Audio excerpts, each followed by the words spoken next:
দেখছেন এটা খিতা এই শাকের মধ্যে একটা সমস্যা, বিভিন্ন পোকা থাকে দেখছেন, এটা একটা বিষাক্ত পোকা। তবে এটা মুরগির খাবার, পাখির খাবার।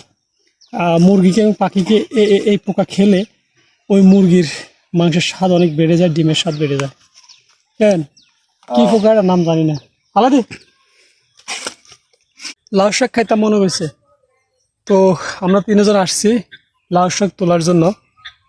ওই পাশে লাউ গাছ আছে, তো এখন দেখেন কি ঝোপঝাড়, এটাতে যাইতে অবস্থা খারাপ হয়ে যাবো, তবু কষ্ট করে যাই আমি না। তবে গাছ খুব বেশি নাই, অল্প কটা গাছ আছে, দেখি হয়তো এক তরকারির মতো লাউ শাক যদি পাই ওইখান থেকে তুলবো।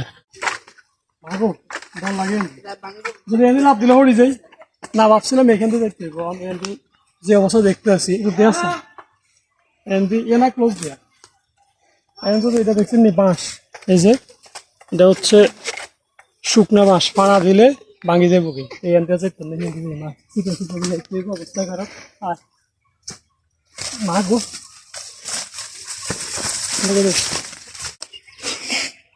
কিরে লাভ দিচ্ছ তো এটা যদি মাছ দিয়ে রাঁধে তাইলেও খেতে ভালো লাগে, আবার যদি ভাজি করে সেটাও খেতে ভালো লাগে। তবে ইনশাল্লাহ একটা মাছ দিয়ে খামো।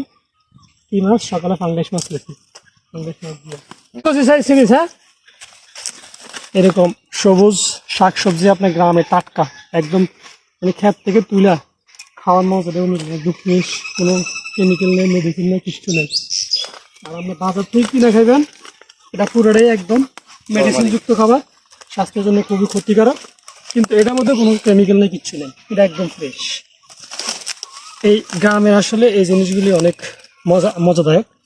আমি ধর বেড়া আমি করি মানুষ এই দায় তোর বারবার বানাইতে গ্রামের মানুষের টাটকা একদম ক্ষেত থেকে তুলে শাকসবজি খায়, যদি মানুষের গ্রামের মানুষের শরীরে এত ফিট থাকে।